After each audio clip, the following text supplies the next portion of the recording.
As we celebrate America's 250th birthday this year, the organization known as More Perfect has commissioned a series of essays about American presidents and first ladies, written and read by public officials, journalists, and historians.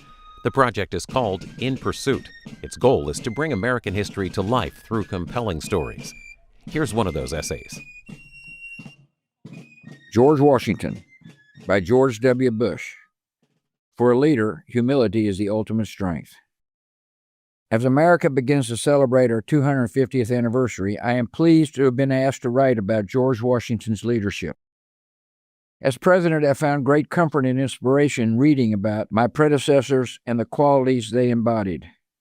Abraham Lincoln's resolve, Harry Truman's decisiveness, Ronald Reagan's optimism, and others reminded me of the challenges America has faced and of the values that have helped us overcome them.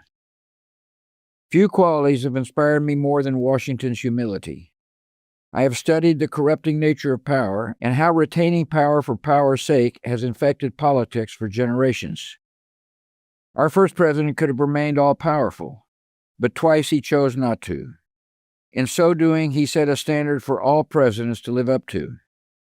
His life, with all its flaws and achievements, should be studied by all who aspire to leadership. George Washington's humility in giving up power willingly remains among the most consequential decisions and important examples in American politics. After leading the United States to victory over Great Britain in the Revolutionary War, George Washington was at the height of his power. Some suggested that he should become the king. Instead, George Washington resigned his military commission in 1783. When King George III of Great Britain learned of his vanquisher's intentions, he reportedly said, if he did, he will be the greatest man in the world. What Washington did on that cold December afternoon in Annapolis shaped the foundation and future of American democracy, and he was just getting started. Washington's path to greatness was not always easy. His father died when he was 11. Rather than receiving a classical education in London like his older half-brothers, young George had to help his mother on Ferry Farm, where he learned the value of hard work. His father's death and his own lack of education bred an insecurity. That insecurity in turn led to an insatiable hunger for knowledge. Largely self-taught, he became a voracious reader. As a boy, he schooled himself in the gentlemanly arts by copying the 110 maxims from the rules of civility and decent behavior in company and conversation, which helped shape his character for the rest of his life. Many of the qualities that came to be associated with Washington's leadership, from self-control and courteousness to modesty and diplomacy, can be traced to that short book on manners. When he was 20, Washington's interest shifted from the field of surveying to the field of battle. He started his military career as a young officer in the Virginia militia. During a single battle in the French and Indian War, 4 musket balls ripped through his coat, and his horse was shot from underneath him. He never received a commission in the British Army. As the American commander of the Continental Army for more than 8 years, Washington's humility led him to listen, a very different style from British leadership. As Washington wrote to Major General Sterling, "A people unused to restraint must be led. They will not be drove." Washington listened and learned not just from top military brass, but from his soldiers down the ranks, in one case asking their advice on whether to advance after crossing the Delaware River and taking Trenton, New Jersey. Subsequent leaders learned from that lesson, including Abraham Lincoln, who made sure to listen to privates as much as his generals. Despite commanding badly outmanned soldiers and losing more battles than he won, America under Washington's leadership emerged victorious in a war that changed the trajectory of world history.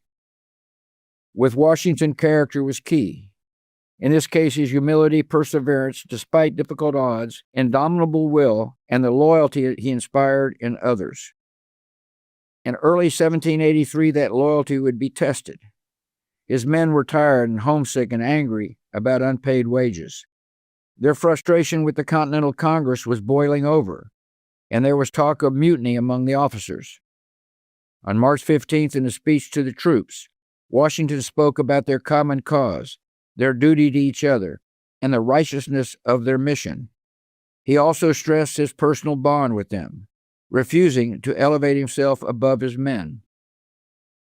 Before he made history, Washington had studied it. He was especially drawn to Roman leaders and generals wary of power. So like Lucius Cincinnatus, who retired to his farm after saving Rome in battle, Washington returned to Mount Vernon after winning the war. It was the place that centered him, provided him with happiness, and enabled him to spend time with his beloved wife Martha. But before long, duty once again summoned him. The young republic was in crisis. The Articles of Confederation were failing, with the federal government equally powerless.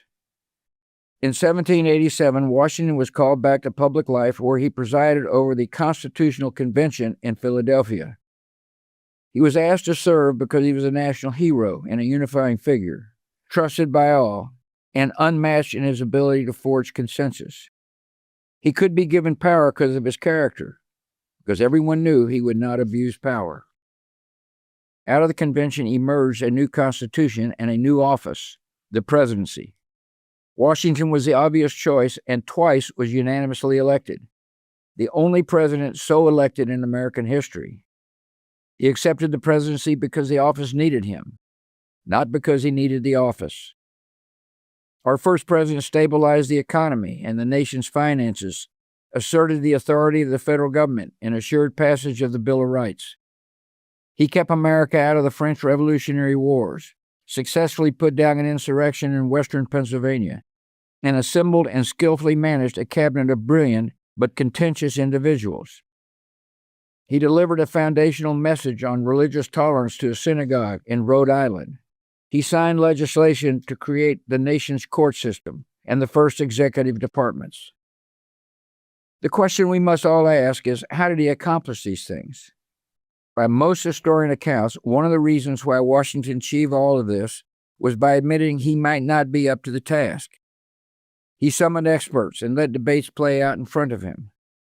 For me, that lesson meant recognizing what I didn't know as president and surrounding myself with advisors who did know what I didn't know and listening to them.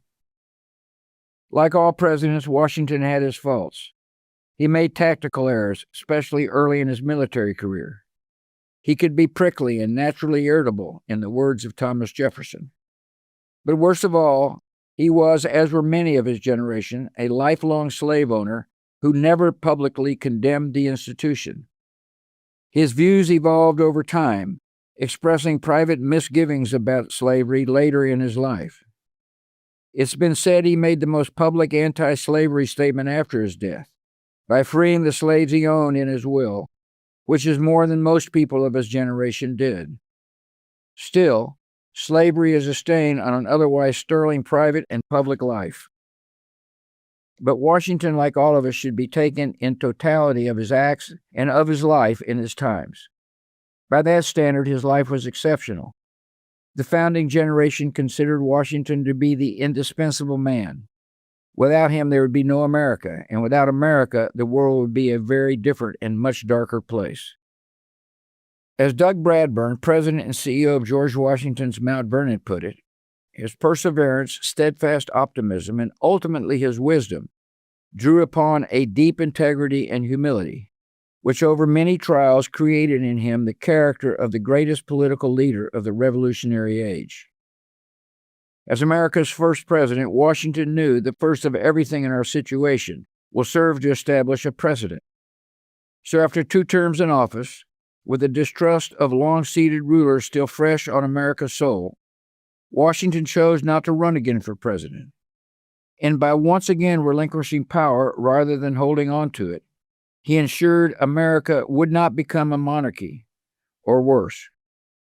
Our first leader helped define not only the character of the presidency, but the character of the country.